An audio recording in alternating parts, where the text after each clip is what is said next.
Hello दोस्तों, कैसे हो सभी। मेरे इस यूट्यूब चैनल पर आपका बहुत बहुत स्वागत है। तो दोस्तों, आप सबके लिए गुड न्यूज़ यही है कि आज से हम यूजीसी नेट जो 2023 का जून 2023 में जो होना है, उसी के लिए हम तैयारी कर रहे हैं। और उसी के लिए दोस्तों मैं आपके लिए PYQ सीरीज़ चला रही हूँ। हम हर रोज़ यानी कि डेली के 5 या 10 क्वेश्चन जितने भी मुझसे हो सकेगा दोस्तों, मैं आपके लिए लेकर आऊँगी। और इन क्वेश्चन का दोस्तों केवल हमें आंसर नहीं पढ़ना है, बल्कि सभी ऑप्शन के बारे में हमें देखना है। तो आज दोस्तों मेरी पहली क्लास है। अगर आपको अच्छी लगे तो इसको लाइक और शेयर ज़रूर कीजिए और इसको अंत तक ज़रूर देखें। तो हमारा पहला क्वेश्चन है दोस्तों, इनमें से किस बोली का बिहारी हिंदी से संबंध नहीं है। तो दोस्तों हमें जो अपभ्रंश से विकसित उपभाषा है और उन उपभाषाओं की बोलियां हैं, उनके बारे में पता होना चाहिए कि अवधी किस उपभाषा की बोली है, मगही, भोजपुरी और मैथिली किस उपभाषा की बोलियां हैं। तो दोस्तों हमारे यहाँ अपभ्रंश सोरसैनी थी, अर्धमागधी थी और एक थी मागधी और पैसाची, ब्राचन और महाराष्ट्री। तो सोरसैनी से हमारी 3 उपभाषाएं निकली है दोस्तों, पश्चिमी हिंदी, राजस्थानी और पहाड़ी और गुजराती। तो अर्धमागधी से निकली है दोस्तों पूर्वी हिंदी, और पूर्वी हिंदी में आती है दोस्तों अवधी, बघेली, छत्तीसगढ़ी बोली। तो अवधी जो है दोस्तों, इसका संबंध बिहारी हिंदी से नहीं है, बल्कि इसका संबंध किससे है, पूर्वी हिंदी से। तो पूर्वी हिंदी में हमें पता होना चाहिए कौन कौन सी बोलियां आती है, अवधी, बघेली और छत्तीसगढ़ी। जो मगही, भोजपुरी, मैथिली है दोस्तों, ये मागधी अपभ्रंश से जो बिहारी उपभाषा है उसकी क्या है, ये बोलियां हैं। इनकी बिहारी जो उपभाषा है दोस्तों, जो मागधी से निकली है, तो उसकी 3 बोलियां हैं, भोजपुरी, मगही और मैथिली। तो इसका आंसर रहेगा दोस्तों हमारा अवधी। हमें केवल ये नहीं देखना है दोस्तों आंसर कौन सा, बल्कि चारों जो ऑप्शन है उसके बारे में हमें पता होना चाहिए अच्छे से, तभी हमारा नेट का जो एग्ज़ाम है वो क्वालिफाई हो सकेगा। अगर हम ये देखें कि हम ऊपर ऊपर से पढ़ लें तो ऐसा नहीं हो सकता। ऐसा पढ़ने से हमारा नेट क्वालिफाई नहीं होगा। तो अगर हमें नेट क्वालिफाई करना है तो उसके लिए दोस्तों हमें क्या है, अच्छे से तैयारी करनी होगी। तो नेक्स्ट क्वेश्चन है दोस्तों, दोहा यानी कि या फिर दुहा हम इसको कह सकते हैं। दोहा या दुहा मूलतः किस भाषा का छंद है। तो दोस्तों दोहा या दुहा मूलतः अपभ्रंश भाषा का छंद है। तो इससे ये अपभ्रंश जो भाषा थी उसका ये छंद है, और इसे लोक भाषा या देश भाषा भी कहा जाता है। किस भाषा को दोस्तों, अपभ्रंश भाषा को। जबकि अगर ये होता गाहा या गाथा कहने से, यानी कि गाहा या गाथा किस भाषा का छंद है, तो दोस्तों वो है प्राकृत का छंद। आगे दोस्तों, हिंदी साहित्य का अतीत के लेखक कौन है। तो हिंदी साहित्य का अतीत के लेखक है विश्वनाथ प्रसाद मिश्र, विश्वनाथ त्रिपाठी, श्याम सुंदर दास और गणपति चंद्र गुप्त। तो इसका आंसर रहेगा दोस्तों विश्वनाथ त्रिपाठी मिश्र। तो विश्वनाथ त्रिपाठी मिश्र हिंदी साहित्य का अतीत लेके आए। इनका एक काव्य ग्रंथ है, और ये 2 भागों में डिवाइड है दोस्तों, एक 1959 में और एक 1960 में। यानी कि इस जो हिंदी साहित्य का अतीत है दोस्तों, इसके 2 पार्ट हैं। पहला जो पार्ट है 1959, द्वितीय जो भाग है 1960।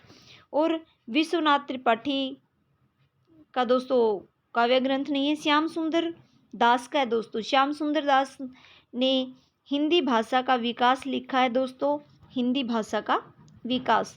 श्याम सुंदर दास का दोस्तों हिंदी भाषा का विकास 1924 में, और हिंदी भाषा और साहित्य है दोस्तों 1930 में।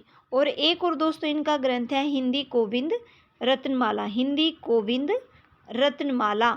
तो ये है दोस्तों इनका 1909 में, और इसके भी 2 पार्ट है, और 1914 में इसका प्रकाशन हुआ है श्याम सुंदर दास का।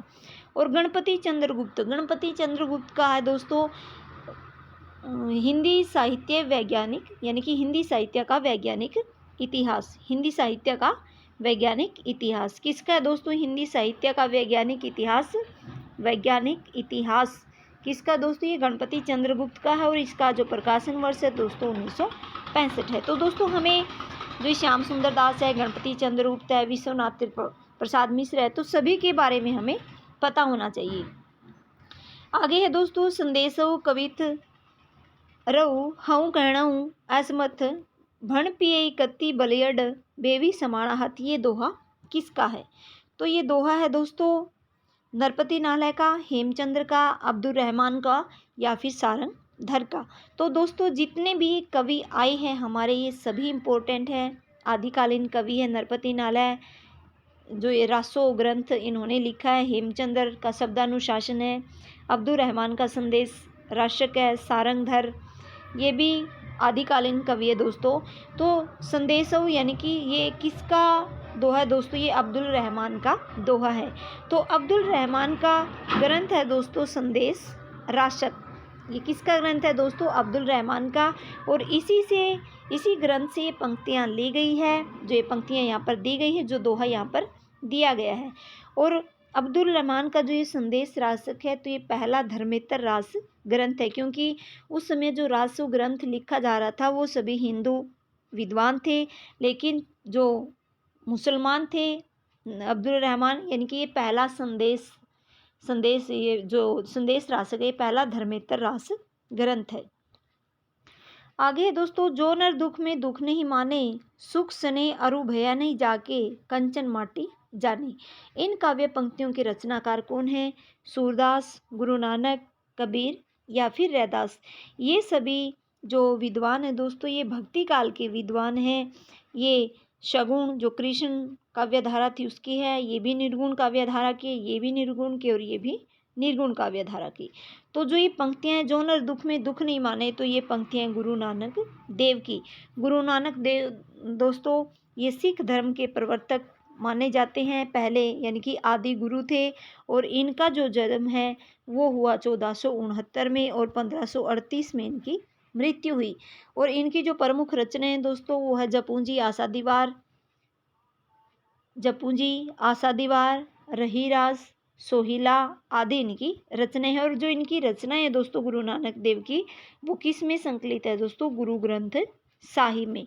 तो गुरु ग्रंथ साहिब क्या है दोस्तों? पंजाबी यानी कि सिखों का धर्म गुरु ग्रंथ साहिब सिखों का धर्म ग्रंथ है। जिस प्रकार से हिंदुओं की गीता है उसी प्रकार से सिखों का गुरु ग्रंथ साहिब है। और इसमें जो गुरु नानक देव जी हैं इनकी रचनाओं के बारे में जिक्र है।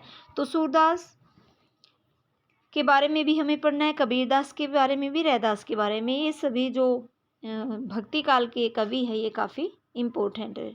तो दोस्तों इस तरह हमें अपनी तैयारी करनी है। PYQ हम अभी से ही धीरे धीरे करने स्टार्ट कर देंगे। डेली 5 या 10 क्वेश्चन मैं आपके लिए लेकर आऊँगी।